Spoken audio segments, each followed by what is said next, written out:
What is going on, everyone? Welcome to episode 69 of the Foundation First Fitness Show. Today we will be talking about how to prep for a marathon, half marathon, full marathon, Ironman, whatever it is.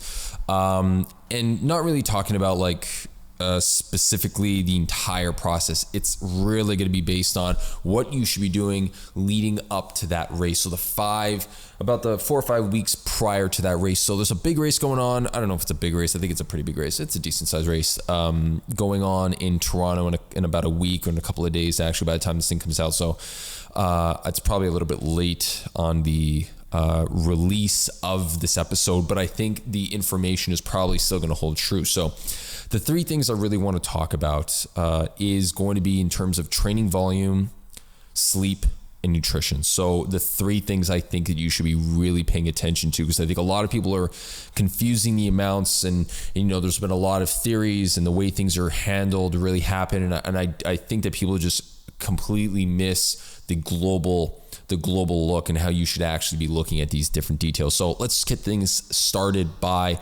talking about the training. So a lot of you have heard about tapering. Tapering is essentially just the reduction in volume, total volume of your run. So what that means is, and a lot of you know this is miles, so how much mileage you're doing. So basically dropping down the mileage. So if you've been used to running, 15K, you got to start dropping that down. What we do is we're actually dropping that down to allow the body to recover from any of those bumps and bruises that are along the way.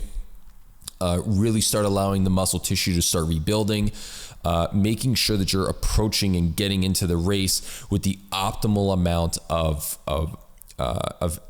steam or gas left in the tank. When you're trying to train for a race, basically the amount of time and the lack of breakdown of the muscle tissue in the body is really what's going to allow you to run over that long period of time without really dropping off and having to stop. So if you are properly preparing for a race, about 3 weeks prior, I usually tell people about 3 weeks prior. 3 weeks is usually a good time.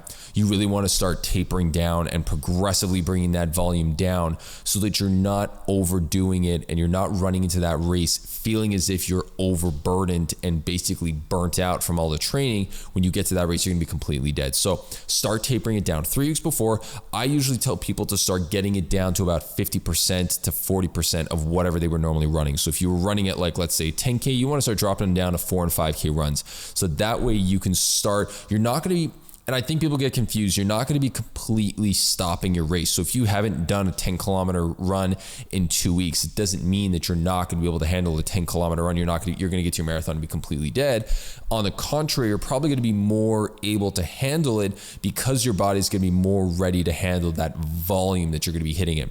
Also, for those people, side note, for those people who are watching on YouTube, in the podcast, there's no difference. But if you're watching on YouTube, I did change the lighting. I wanted to try this dark room lit scene again. Just trying to mix some stuff up, make it a little bit aesthetically pleasing. I think it's probably giving it a nice, cooler look. Anyway, let me know what you guys think. Leave it in the comments. Second thing I want to do is talk about is sleep. So a lot of these marathons, they'll start earlier in the day so that you're not kind of running your race literally in the middle of the day when it's going to be the hottest it can possibly be. You're going to try to start the race off early enough so that it's kind of cool and you're not going to be completely dead by the time the race is done. So usually what they'll do is they'll start it around 8, and then by the time it's 10, 11, I don't even know what time it is. I should probably check that up. But usually you'll want to they're going to be starting the races a little bit earlier so that you're not dead.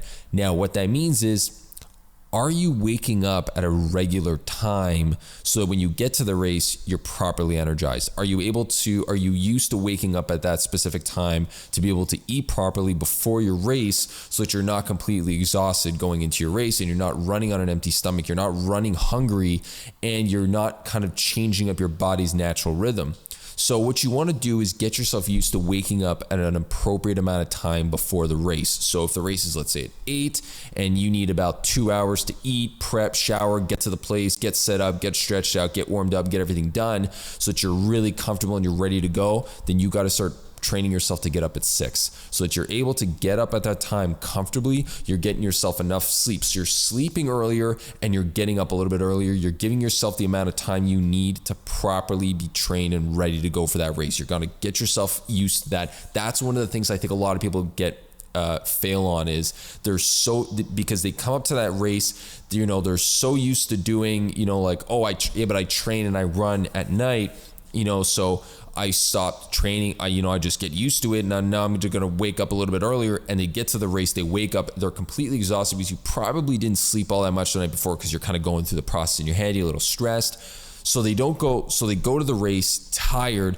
then they underperform and they don't know why. And they just blame it on them being tired and say, oh, I didn't sleep much last night. Well, what you should have done was get used to sleeping at a specific time so that you're able to train for that race. The other thing you might want to do is, because you're waking up early, try maybe shifting your runs and your trainings to earlier, because you are able to, do shorter runs because you're starting to taper off. Bring them earlier in the day. You might be able to squeak them in before work because it's going to be a little bit less of a time consumption before work, which is great. So you're going to get used to waking up. You're going to get used to running at that time. This third thing I wanted to talk about, which is nutrition. Nutrition is probably one of the things that a lot of people talk about. It's usually common knowledge. If you're about to go up to the race, you want to start carb loading. Basically what carb loading is consuming an ungodly amount of carbohydrates so that your body starts basically improving or increasing its storage of glycogen. Glycogen is the energy source your body's going to use if you primarily run off carbohydrates. It's what your muscles store to produce energy. It's what's stored in your muscles and your bloodstream, and it's allowing your body and allowing the muscles to contract, and that's the energy source that your body's using to push you forward and to create movement. So that is a very, very unscientific. The only word I really used in there was glycogen. A lot of that stuff is wishy-washy, but it's the gist of what's actually going on. Here's the problem. Your body takes a lot longer than you think to adjust to the amount of glycogen it can store in the muscles and the amount it's going to be using and the way it uses it. This is not something that changes overnight. So even if you start doing it prior to it, it's not really going to affect how your body functions. The second thing that comes with a shift in what you eat is your body's used to eating a specific way. So if you're used to eating a primarily vegetable-based with meat-based, not really many carbs during the week, not a lot of breads, not a lot of pasta, not a lot of rice, you're used to eating it that way. Well, your digestive system is operating under that belief. If you change that all of a sudden, your body's not going to appreciate that and your body's not going to react well to it. So you're actually doing yourself more harm than good by doing this carb loading. Secondly, you're not going to change the amount of energy and amount of glycogen your muscles store in that short period of time for it to be actually beneficial. That takes such a long time. So really the benefit there is lost. Your body usually will completely burn out its energy source, or your glycogen stores in at about 2 hours. So by 2 hours time, your glycogen stores is completely run out. So your body's actually going to start using fats and proteins to kind of metabolize that and be able to create energy. So you still want to make sure that you're eating things like healthy fats to make sure that your cells are able to rebuild. So a lot of people start carb loading. They start just pounding down the pasta and rice, and they completely neglect the proteins and the fats that their body's actually using to recover. So they get to the race, they feel as if they've got a good amount of sugar, but their body's just struggling. They haven't properly recovered, and they end up just kind of tapering off and dropping down. So you don't want to start glycogen. You don't want to start carb loading before. It's like a bogus thing. Don't do it. It's not going to be beneficial. You want to make sure that you're eating a proper balanced meal and you're used to eating that specific thing. So if your race is in another city, for example, if you're a Montrealer and you're going to Toronto for the race, you got to make sure that you're eating similar foods that you're going to be able to get there. Now I know it's Montreal, it's Toronto. It's not there's not really any difference. You're literally 6 hours away, same country. The way the food's made is very similar. But if you're used to having something, you may want to get yourself like an Airbnb instead. So for the whole weekend, you're able to cook your own meals, not staying in a hotel, go and eat restaurant foods. Now, after the race, maybe one night if you want to enjoy and go out with your friends or something like that because you're all a group going there, that's fine. But again, try to keep the race in mind. What you're eating before is really going to affect what your race is going to be like. So the other thing that I wanted to mention about nutrition that's really important is the amount of hydration. Okay, hydration is one of those really interesting topics. A lot of people think that if you just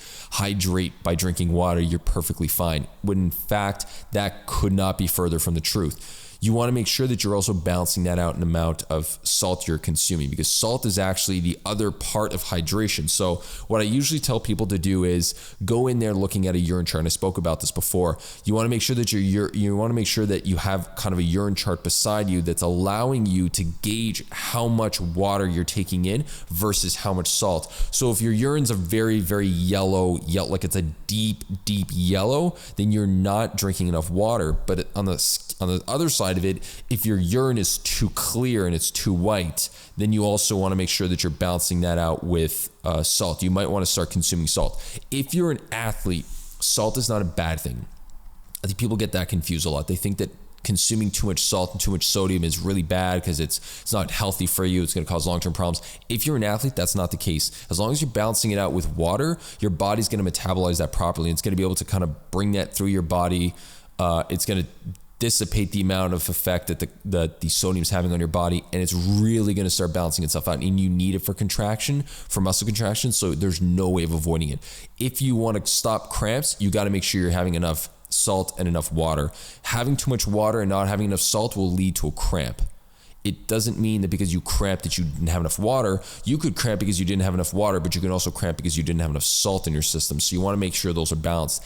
And the way to properly consume water, I did mention this on another episode, is you can't just start chugging water for 3 hours straight and then be totally fine, because you're going to see your urine color is going to be balanced. You're like, I'm totally fine. Hydration is something that's ongoing process. I usually tell people it takes about 24 to 48 hours to really get a nice balanced hydration kind of level out. And it's going to be really when your body's going to start noticing how balanced it is in terms of hydration. So you want to not consume like 3 liters of water in 1 hour and think that you're good for the day. That's not how it works. You want to start balancing that out. So consuming about 500 milliliters of water every couple of hours to make sure that you're kind of getting enough hydration, you're kind of getting enough water in. And once your body starts balancing out, you're going to notice where you are along in that chart and know if you need to start consuming a little bit more salt.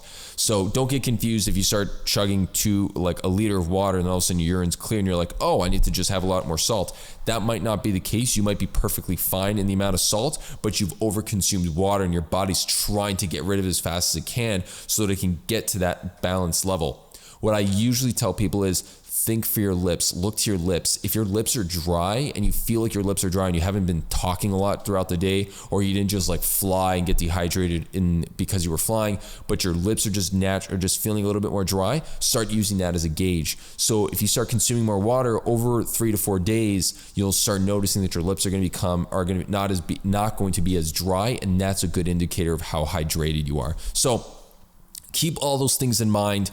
Those are really important things that you're going to want to pay attention to going into the race. So if you have caught this episode before that run, try to use as much of it as you possibly can in this short window. I know that the tapering is a little bit behind, but the eating thing, if you have been carb loading, get off that right away. Get back to what you've normally been doing, because you are going to need the fats and proteins in your race as well. So if you guys have any questions about some other details that you might want to know about before the race, you can reach out to me, leave a comment, and let me know what you guys think.